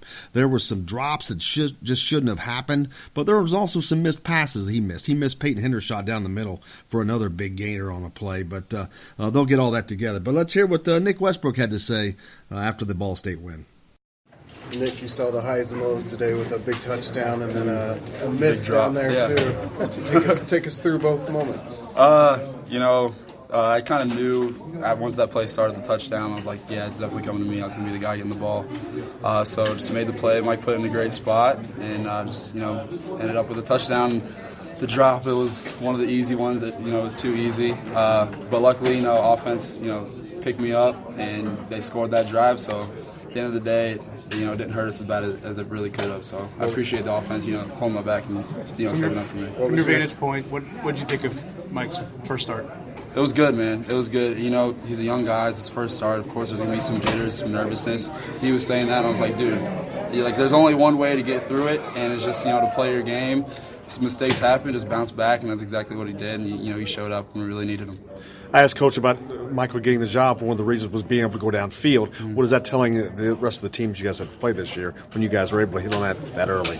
Yeah, it's huge. I mean, it's just one more, dynamic of our offense that, you have to worry about because, we can attack all areas of the field at all times. So it's just huge to have, a deep threat, to balance our run game. People talk about Mike's points. How was he in the huddle? What was he like? Oh, he was great, man. It was just like, any other game. It wasn't too big for him. He just treated it like any other game. Super calm, and, that all rubs off on us. And that's how it kind of has to be on offense. There's a calm but intense, atmosphere, and he definitely brought that. It seemed like he kept his poise pretty well after the interceptions, too. Right. And did you see that as well? Yeah, definitely. He didn't have his head down. He was just like, you know what, I got to put it in a better spot, or, you got to do this for me. He understood, what happened, what mistake he made, so he didn't have to make it again. How much were you kicking yourself after that drop? It seemed like you were pumping. I was mad, yeah. That's probably the only second time ever that I've had something happen to me like that. Last time was in high school, so it was a little weird for me, but just bounced back from it and still got the dub, so it's all good. Is part of it being too wide open? I think so, yeah. It was just one of those where it was too good to be true. I know you guys probably rather have a home game, but what was this experience like playing here in the NFL Stadium? Yeah, it was awesome, because especially for all the Indianapolis guys, like they're playing, this is where they play state championships and stuff like that. And then this is the second, NFL stadium that I've gotten to play into, so hopefully I can get used to it, going into next year. You said you saw that on that touchdown pass that it was coming to you. Did you see the safety bite, or what did you see? Yeah, it was the corner crash, corner blitz, and as soon as that happened, I knew it was me one-on-one with the safety, and he had bad leverage. So I just knew, and I knew Mike was ready to throw a bomb down the field because he's just been waiting. Fall camp's been a whole month long, and finally just waiting to have his first touchdown. So I knew it was coming to me. His ability to run a little bit too. I mean, they had some. What kind of element does that add to the offense when he does make those design runs? It's huge. It's just another thing that the defense has to worry about. He's not just a pocket passer; he's a pocket passer that can run. That was a great soundbite I heard from him the other day, and he really lives up to it. Nick, how's it feel to start 1-0? It's great. 1-0 is the offensive mindset. It's the first thing that we always preach, and we went 1-0 throughout the game. There was good times, there was bad times. Just kept going 1-0, and then ended up 1-0 with a W in our column for this first week. Well, there you go. There's Raekwon Jones, Michael Penix, Stevie Scott, and Nick Westbrook talking to you after the Ball State win by Indiana. We'll be back with more here on Indiana Sports Beat right after this from the Golf Club at Eagle Point Studios. Hello, everybody. Jim Coyle from Indiana Sports Beat. When I'm not covering the Hoosiers, you can find me at Bubba's 33 in Clarksville, located on the northeast corner of I-65 at Veterans Parkway. Bubba's 33 has hand-tossed pizzas, bold burgers, and ice-cold beer from a select list of local craft brewers. An incredible food selection, all made fresh daily.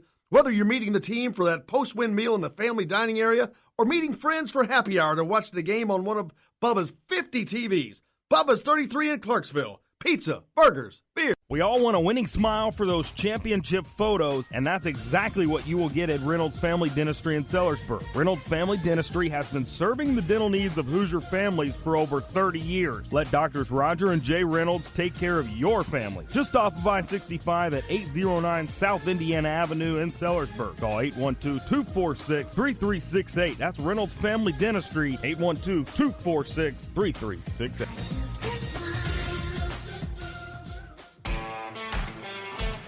Now that warm weather has arrived, it's time to hit the links, and there's no better place than the Golf Club at Eagle Point in Bloomington.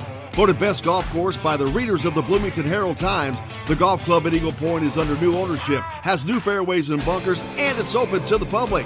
When the round's over, there's cold beer and a full menu at the Eagle Point Pub and Bistro. Call 812-824-1100 to make a tee time. That's 812-824-1100. The Golf Club at Eagle Point in Bloomington. For the best recycling and waste removal service, turn to the area's leader, Sweetland Waste Removal and Recycling, a homegrown company serving southern Indiana since 1995. Sweetland Waste Removal and Recycling serves Floyd, Clark, Harrison, and Washington counties. For excellent service and peace of mind, call Sweetland Waste Removal and Recycling today at 812-944-5642. That's 812-944-5642. Keep life sweet with Sweetland Waste Removal and Recycling. I'm Rain Shaddy, and I'm a Hoosier. As a toddler, you could always find me running around in a cream and crimson onesie and a red IU hat reminiscent of those worn during the world-famous William Tell timeout, shouting, "Go Hoosiers!" Like many other alum, I chose to make Bloomington my home. As a civic and alumni leader, I have become very knowledgeable about our community and would love to share my insights with you as your realtor. Find me on Facebook or call or text me, Ryan Shaddy, with FC Tucker Bloomington Realtors at 765-623-9093.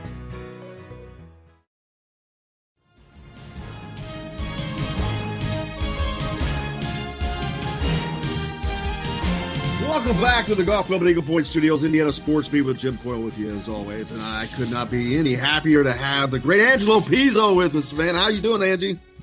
I'm doing great, thanks. How things are going? How's your summer been? Excellent. Working on a lot of really interesting projects, and finally survived the deluge of rain and the heat wave, and things are good. I'm actually in New York, in Long Island now. Meeting with some folks on a project. Yeah, the weather in the Bloomington area was just rainy all spring. Right now that you're gone, yep. Angelo, this is Chamber of Commerce weather, man. It's like 72, no humidity. But up in New York, what are you working on currently? This project is I can't tell you who the director is, but it's a well-known big-time director, and his team asked me to write a movie that revolves around fire horses in New York City at the turn of the century, before fire engines became mechanized. Wow. It's a great story. They wanted a lot of emotionality to it, and this group all wrote down some movies that they loved, and the one movie that was consistent on every one of their lists was Rudy. So they contacted me and flew to Bloomington and presented me the story, and I signed on. So that's why I'm here, and I start writing that project probably sometime next month. It's not surprising at all that Rudy was their favorite movie. So, because when it comes to sports, my favorite movies, of course, Hoosiers and Rudy, and the fact that the lists were not relegated to sports. They wanted to. So they challenged their team to write lists of the movies that made you cry. It had nothing to do with sports. So Rudy was the only one that made it to all the lists on the movies that made you cry. So that's how I got the call. That's what I was going to say. It's amazing because it didn't sound like a sports movie, but the fact that they're able to pull out the theatrical, they can see. That's what they see that us normal people don't see. But the great theatrical part of that. But when I think of horse-drawn carriages, The Fire in New York, I'm thinking of Gangs of New York, which is one of my favorite movies as well. I love that era. That was an amazing time. Yeah, I mean, the turn of the century, the Gilded Age, was a fascinating time. Gangs of New York was a little before that.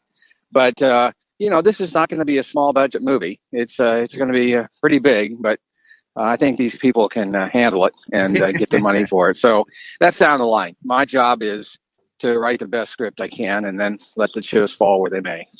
And I know that people may think of Angelo, they may think of sports movies, but it's not really about the sport. It's the story within both Hoosiers and Rudy. It's the story within those movies, and it really it's always the characters and the stories and how relatable they are to people who don't have an interest in whatever the particular subject matter is or idea.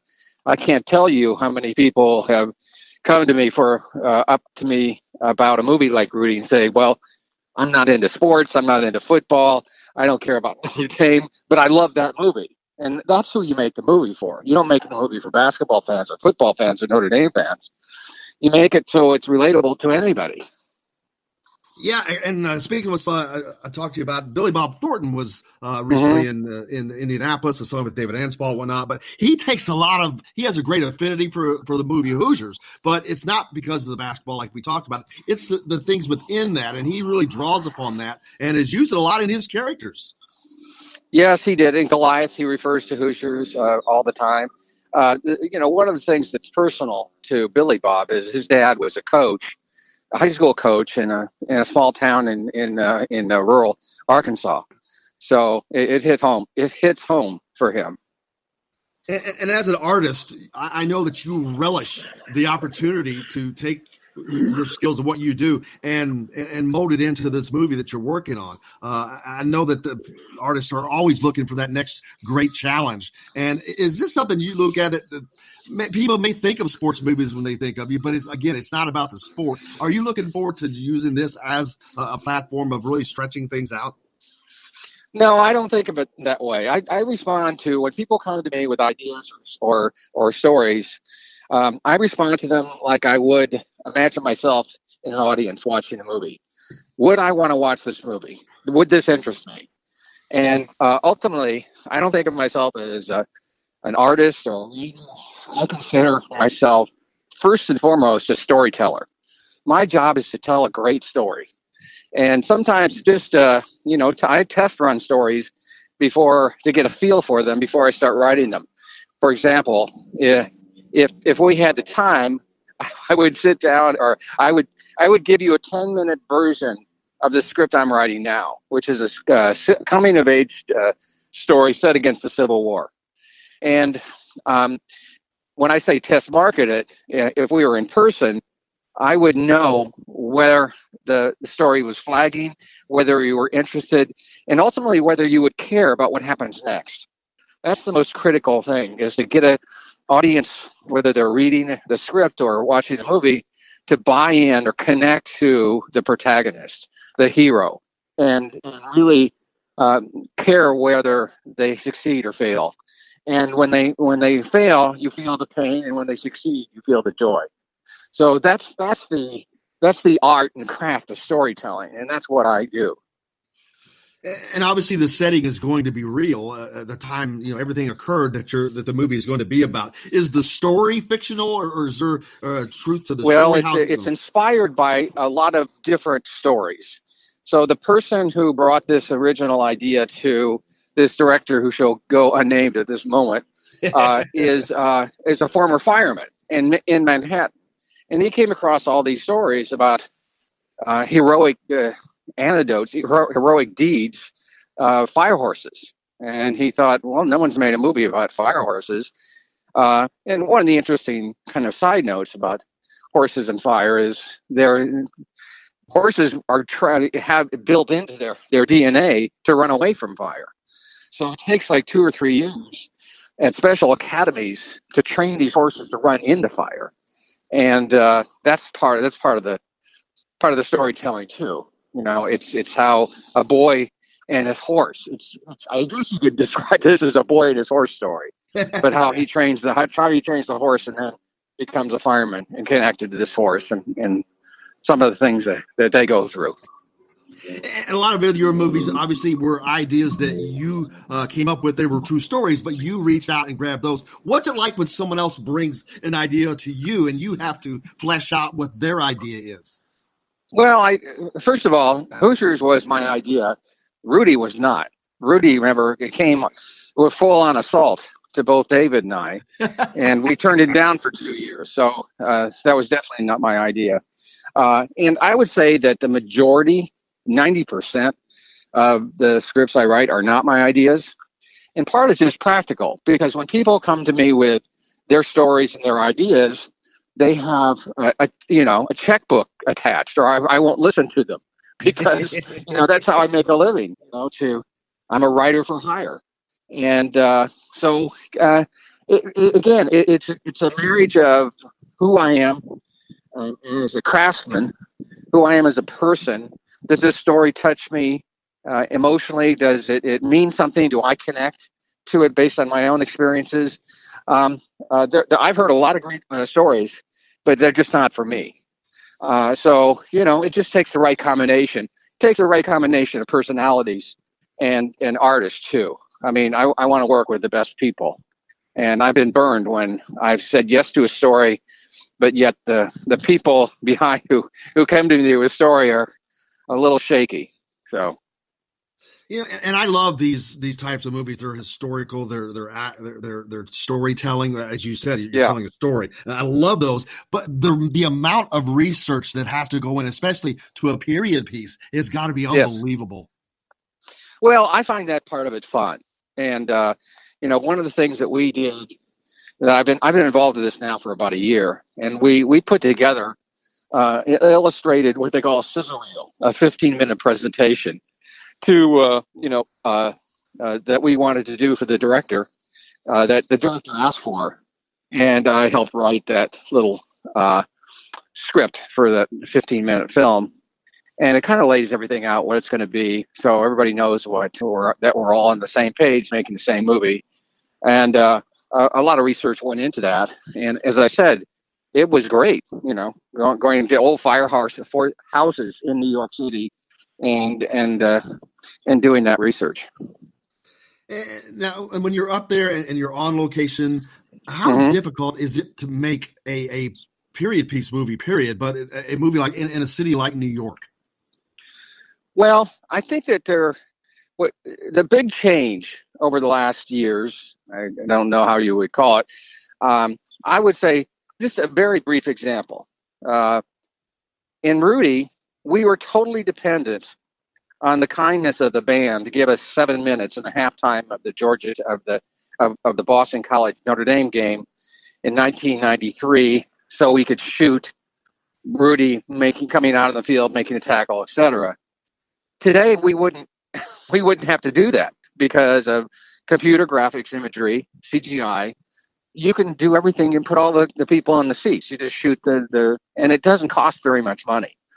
I directed a movie I wrote called My All-American 3 years ago, and it was about the 1969 Texas football team.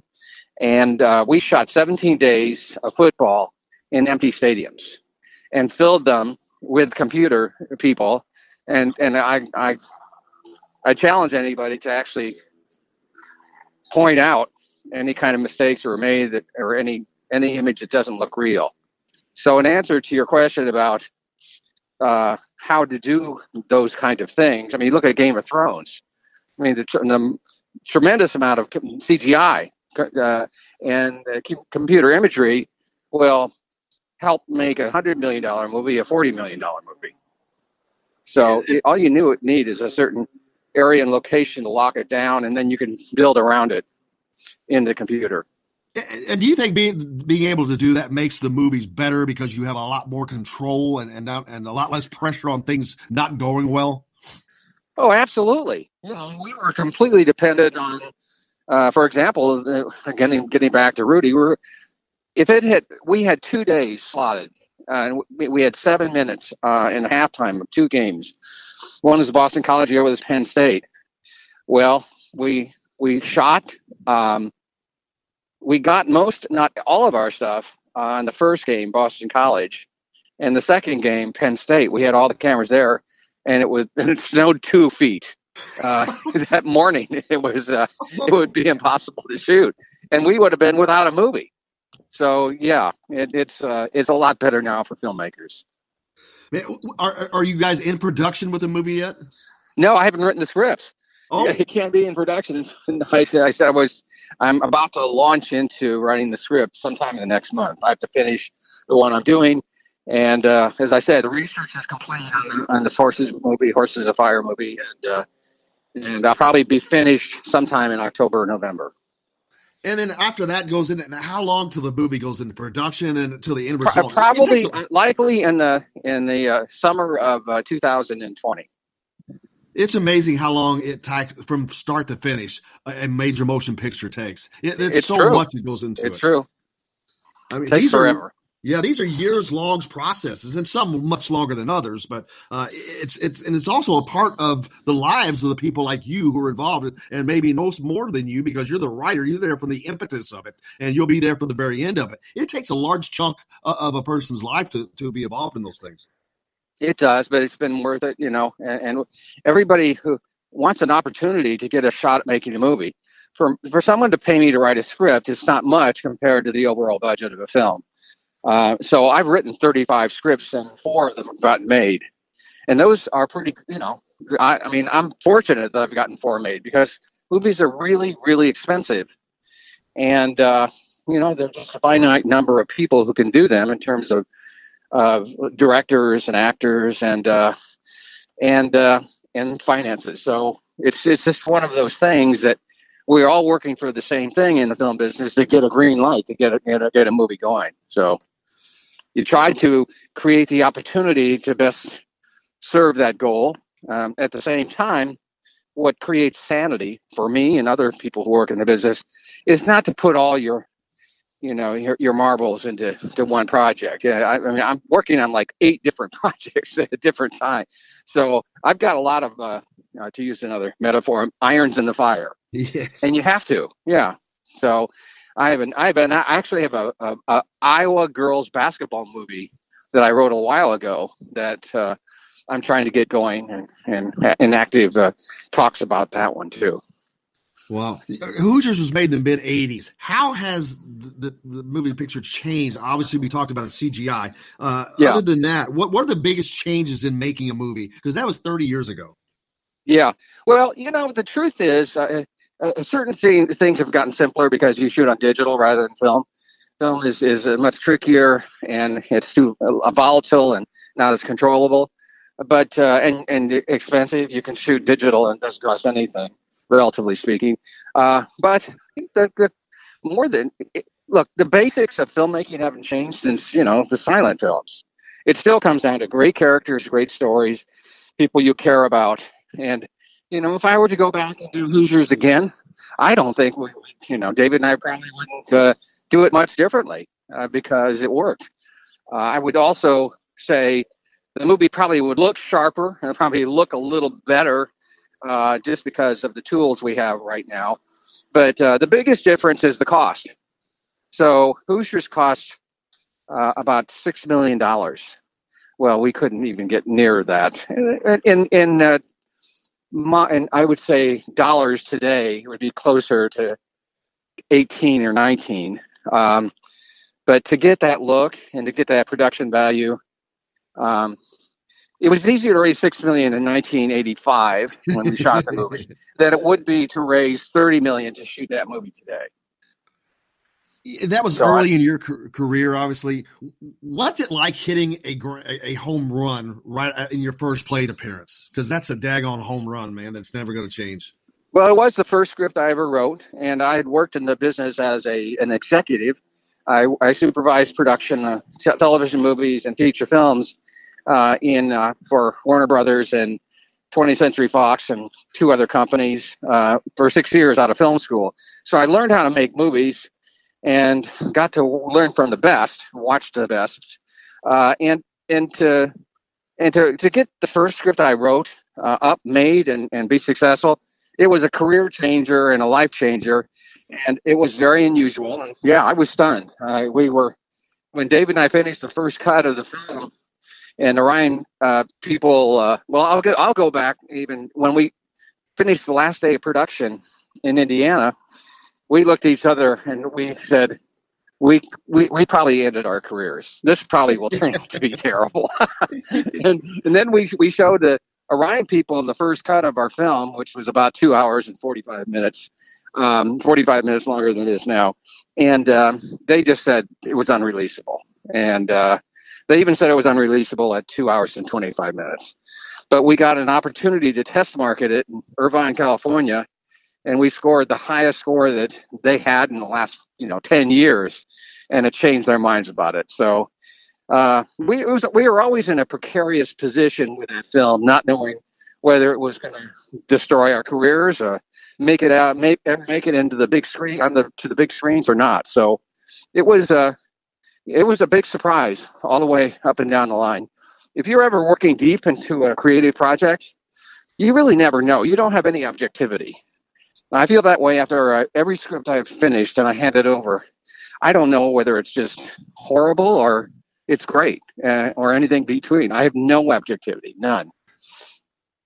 And the thing that amazes me most about Hoosiers is it is so timeless that it is just as relevant today. It's just as liked today, if not more. It's just as people want to watch it just as much as they did 30 years ago, or actually maybe even more. But it's unusual to see a movie continue to either grow or sustain its popularity, and this one has. That's magic in a bottle. Yeah, and Rudy even more so.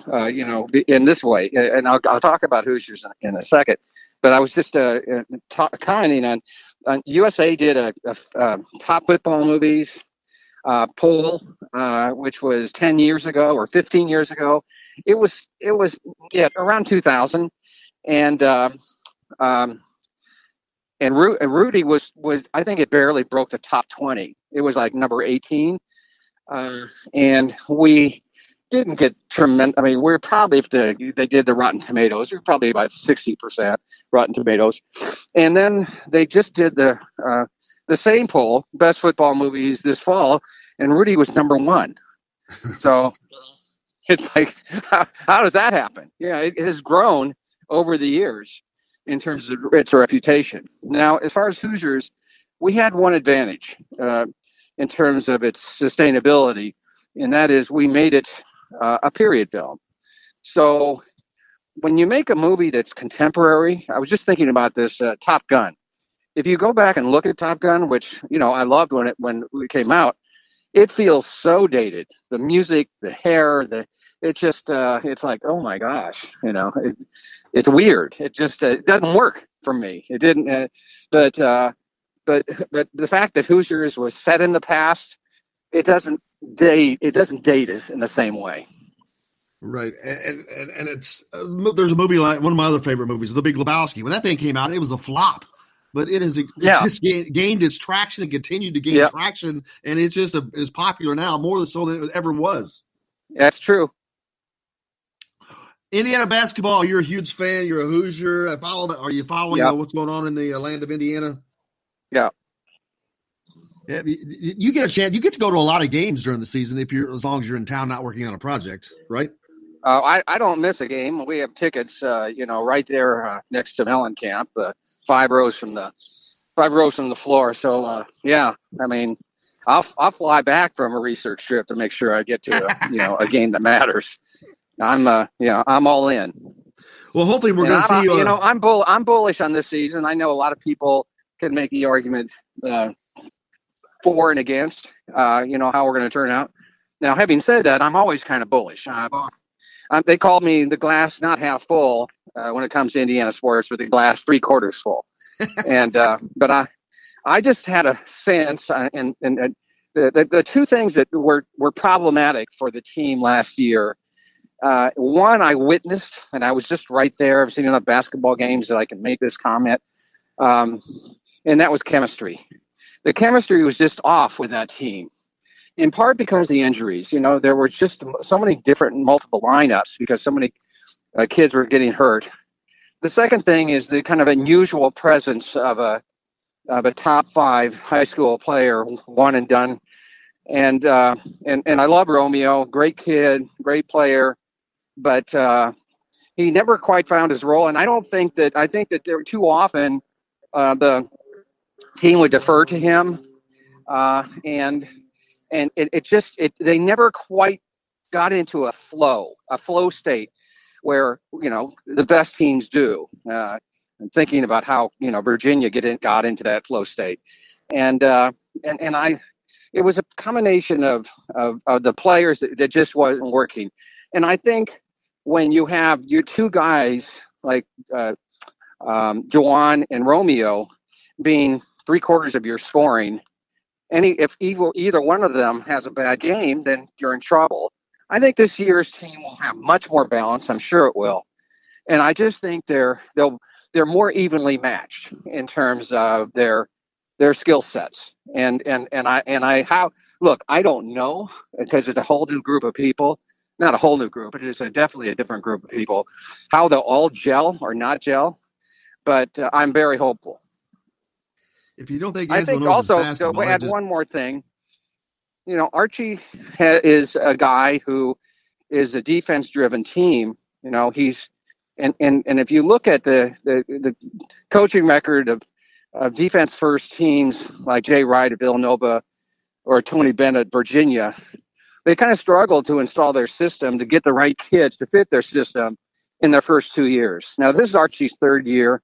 I think he has more of his kids than ever before, and the ones that are still there play the system for 2 years. I just think that in these kind of situations, you start to see success and in these defense first teams. So I'm hopeful.